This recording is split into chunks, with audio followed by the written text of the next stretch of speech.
PPPK guru tahun ini, formasi tetap diusulkan oleh Pemda, tetapi berdasarkan rekomendasi dari Kemdikbudristek, karena helikopter view-nya ada di Kemdikbud, nanti Pak Iwan akan cerita kebutuhannya seperti apa. Kemudian berdasarkan itu kami akan berkonsultasi dengan Kementerian Keuangan untuk menetapkan kebutuhannya. Dan begitu kebutuhannya ditetapkan, kita akan melakukan seleksi tidak seperti kemarin, tetapi berdasarkan prioritas. Dan prioritas pertama tentu saja yang sudah lulus ambang batas tahun lalu, tetapi kalah bersaing ya untuk mendapatkan formasi. Tahun ini akan kita berikan kesempatan pertama untuk mendapatkan formasi. Kemudian berikutnya adalah THK 2, akan kita berikan juga kesempatan untuk mendapatkan prioritas terlebih dahulu.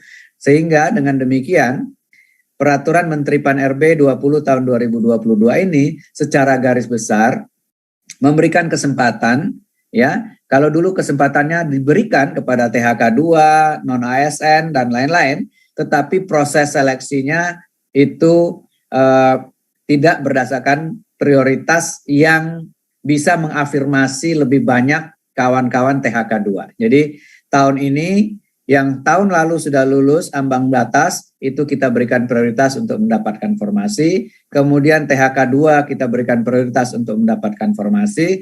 Kemudian guru non-ASN yang terdaftar di Dapodik kerja minimal 3 tahun kita berikan prioritas. Baru kemudian kita buka untuk pelamar umum, diawali oleh lulusan PPG yang juga Pak Iwan nanti punya rencana untuk memperbaiki kualitasnya dari waktu ke waktu, dan kemudian baru pelamar terdaftar.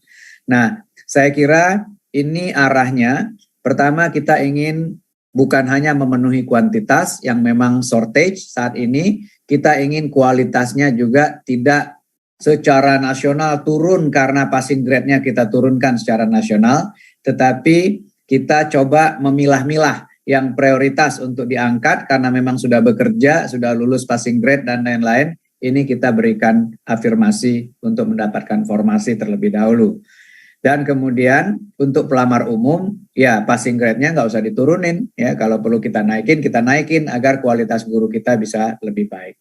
Saya kira itu sedikit pengantar saya, nanti detailnya akan diceritakan oleh Pak Abah dan Pak Iwan, dan nanti kita tentu akan juga mendapat dukungan dari Kemdagri dan Kemenku untuk memberikan confidence kepada teman-teman di daerah dalam mengusulkan formasi, agar kita betul-betul bisa menyelesaikan tadi kuantitas guru kita yang memang kurang, kualitasnya perlu kita perbaiki, sebarannya di daerah-daerah 3T khususnya itu perlu kita perhatikan, dan kalau bisa ini juga membantu menyelesaikan masalah honorer yang sudah cukup lama berlarut-larut, yang deadline-nya ditetapkan by regulation sampai dengan November 2023. Ibu Bapak yang saya hormati, ini adalah sedikit rangkuman dari kondisi hasil seleksi guru ASN P3K di tahun 2021 yang lalu, di mana kita sudah dari sebenarnya lebih dari 1 juta formasi yang disediakan, seperti disampaikan oleh Pak Alex,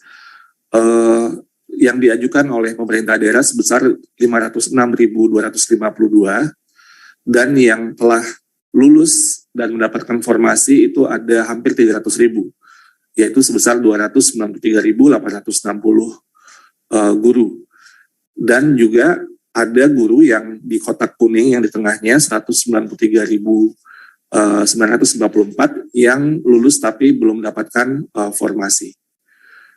Dan ada 437.000 guru lain yang ini ribu yang belum lulus, sebagian juga ada yang belum pernah mengikuti ujian baik tahap 1 maupun tahap 2. Lalu kemudian di sebelah kiri bawah itu bisa kita lihat, walaupun sebenarnya ada guru yang lulus tapi tidak mendapatkan passing grade, lulus passing grade tapi tidak mendapatkan formasi, tapi masih ada formasi tersisa yaitu 212.392. Jadi ini yang tadi Pak Deputi, Pak Alex sampaikan bahwa kita juga perlu memperhatikan secara keseluruhan bagaimana penyelesaian guru ASN P3K ini bisa selesai, karena sebenarnya secara nasional kita memiliki daya kapasitas yang bisa untuk menampung semua dari guru yang jika mereka lulus seleksi untuk mendapatkan formasi. Nah, ini yang menjadi puzzle atau tantangan kita bersama. Mudah-mudahan di tahun ini kita bisa menyelesaikan dengan lebih baik lagi. Pertama tadi yang sudah disampaikan oleh Pak Aba, dengan berbagai pertimbangan terutama untuk penyelesaian tenaga honorer yang sudah ditetapkan 2023 bulan November sudah harus selesai. Lanjut. Nah, Ibu Bapak yang saya hormati, kami sering di Kemendikbudristek itu menerima pertanyaan-pertanyaan terkait dengan bagaimana formasi yang sudah diajukan 2021, apakah itu hangus gitu ya, apakah itu hilang. Jawabannya di sini kami sekali lagi menegaskan tidak. Artinya formasi yang masih tersisa sebesar 212.000 sekian tadi yang sudah saya sampaikan di slide sebelumnya, itu tetap akan menjadi formasi yang diperebutkan di tahun 2022 ini. Nah, sehingga jumlah formasi 2022 adalah penjumlahan dari sisa formasi tahun 2021 dan formasi yang diusulkan pemerintah daerah di tahun 2022. Saat ini total formasi yang sudah diajukan oleh pemerintah daerah, termasuk di sini guru agama, itu sebesar 343.631. Dan di sini saya juga ingin menyampaikan bahwa total kebutuhan formasi kita untuk tahun 2022 ini menggabungkan dengan 2021 itu sebesar 970.410 formasi termasuk dengan guru agama.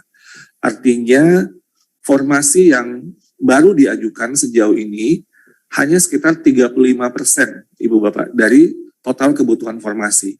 Dan nanti mungkin dari Kementerian Keuangan juga bisa menjelaskan bahwa formasi tersebut sudah ada anggaran yang ditransfer untuk penggajian asumsi mereka sudah lulus di tahun ini mulai dari bulan Oktober dan seterusnya. Sehingga sebenarnya kunci dari penyelesaian ASN P3K guru ini yang utama tentunya adalah adanya formasi yang diajukan oleh pemerintah daerah. Jadi ini menjadi sekali lagi menjadi kunci untuk penyelesaian guru ASN P3K dan kita bisa melihat bahwa masih ada 65% lagi formasi yang perlu untuk diajukan supaya kita bisa memenuhi kebutuhan guru di seluruh Indonesia dan juga sehingga anak-anak murid kita juga bisa mendapatkan layanan yang bagian dari layanan dasar secara baik. Jadi ini sebenarnya bukan saja pemenuhan secara kepegawaian, tapi juga layanan yang kita berikan, terutama untuk mendukung pendidikan yang bisa dijangkau oleh semua lapisan masyarakat dan anak-anak kita, sehingga kedepannya SDM kita bisa